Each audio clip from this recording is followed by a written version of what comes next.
Jag känner en bot, hon heter Anna, Anna heter hon. Och hon kan banna det så hårt. Hon röjer upp i våran kanal.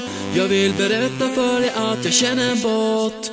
Jag känner en bot, hon heter Anna, Anna heter hon. Och hon kan banna det så hårt. Hon röjer upp i våran kanal. Jag vill berätta för dig att jag känner en bot som alltid vaktar alla som är här och som ser till att vi blir utan besvär. Det finns ingen takeover som lyckas. Kom ihåg att det är jag som känner en bot. En bot som ingen annan slår. Och hon kan kicka utan att hon får. Hon gör sig av med alla som spammar.